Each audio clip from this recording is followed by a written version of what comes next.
So, the former governor of New York, George Pataki, the last Republican governor of New York from 1995 to 2006, has now come forward in a recent interview with Fox News and says that he believes that Donald Trump has a very real opportunity to win the state of New York with Joe Biden at the helm.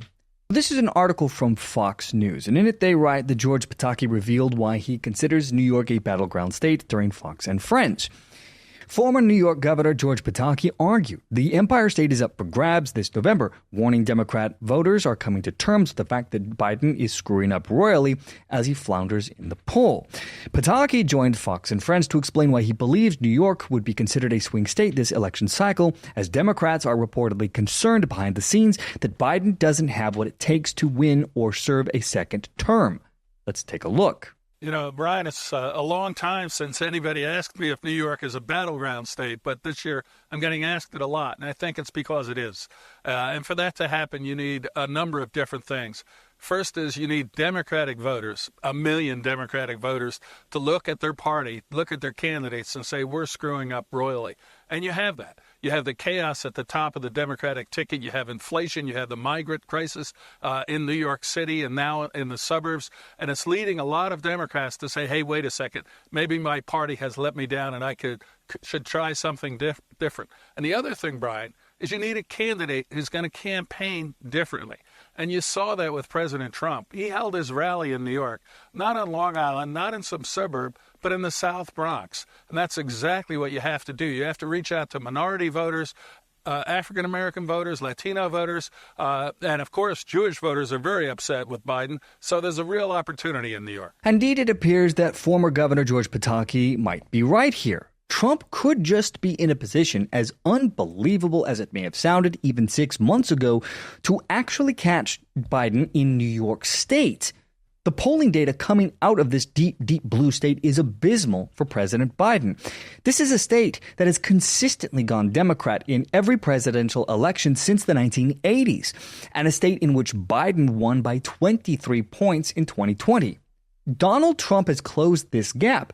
It's now down to just 8 points. A Siena College poll, for example, is now showing that Trump has gained a few more percentage points since June, with Biden leading by just 47 to 39%. And this really shouldn't come as a surprise to anyone. The Democrat voters in New York and New York City have been getting the shaft by their party leaders for a very long time now. And the collapse in the economy and the sudden explosion of illegal aliens flooding their suburbs and their cities have been a cause for great concern and anger and outrage from citizens within the state.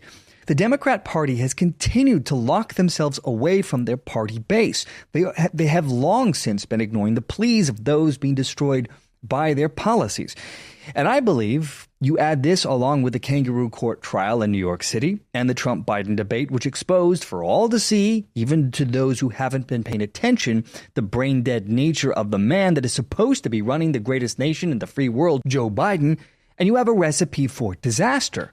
Those voting in November, even if they do not like or trust Donald Trump, will be hard-pressed to ignore the inherent danger of having no one at the helm running this country. The deep state, Dr. Jill Biden, or whomever else it might be pulling the levers of power behind the country, have shown us their complete and utter ineptitude at running this country these past 4 years. The U.S. is in free fall on the global stage, and the American people can see this. They can feel this.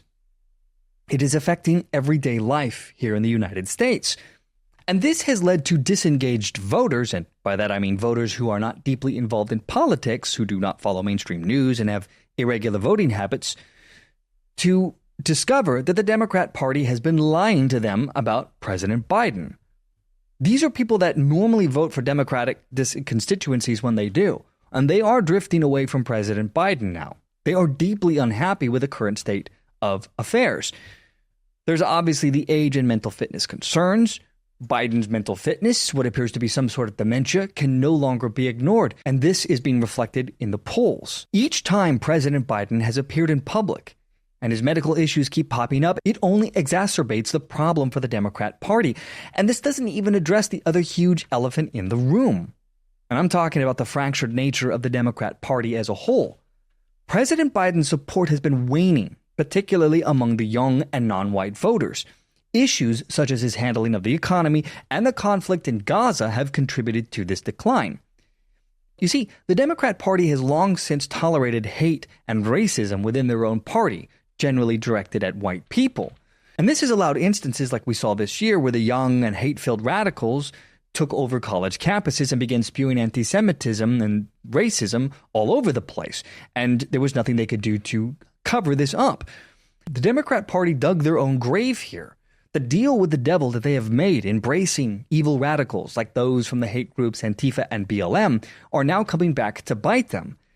These kinds of things are only further eroding public sentiment against the Democrat Party long term. Those that have been paying attention have seen how the Democrat Party enabled and emboldened these people, which then takes us to the independent and third-party voters, who have been further alienated by this insanity. This is in part why we have seen Trump steadily gaining support among independent voters and those who did not vote in the 2020 election. Third-party candidates are drawing voters away from Biden, and Trump is emerging as a second choice for many of these voters. And so when you put all of this up against an economy reeling with inflation and a country, particularly in Democrat-run states like California and New York, that are being overrun with crime and, of course, illegal immigration, you find a campaign, President Biden's campaign, in deep, deep trouble. But what is the Democrat Party to do here? You see, even if somehow they got Dr. Jill Biden to stop blocking their efforts to get Biden to retire from the race, they have little choice on who they can actually have run in his stead. Pretty much they're going to be stuck with Kamala Harris, is the way I see it. Despite how despised she is across the fruited plains by those within her party and those without. Timing will be everything, of course.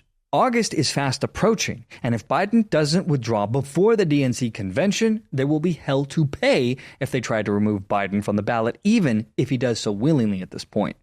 I'll give you an example of one of the ways the Democrat Party might try to get around this Biden situation.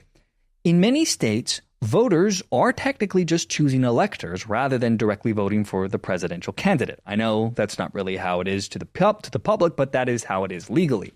This would provide some flexibility, as electors could potentially vote for a replacement candidate, even if the original nominee's name remains on the ballot. However, this puts the U.S. and the Democrat Party in a very unique and dangerous place. There will obviously be legal challenges here. You could expect this almost certainly to end up at the Supreme Court. But even with that aside, the Democrat Party, if they were to do this, would have essentially thwarted the will of their own voters and installed a new candidate by order of fiat, or decree if you like. For the first time in modern history, the people on the left, the voters of the Democrat Party, would have a candidate that they did not choose or select.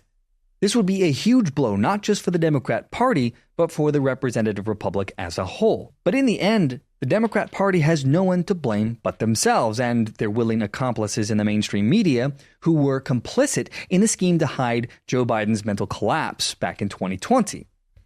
Joe Biden's seeming dementia has revealed an embarrassing reality that our country is now and has been run for some time by someone other than an elected president, which in of itself is more than just deeply concerning. It is a threat to the very fabric of this country. So what happens next? Well, only time is going to tell, but rest assured it is going to be a very interesting and crazy next couple of weeks. From the To Be Frank Show, I am Adrian. Thanks for watching, my friends. I'll see you all in the next video.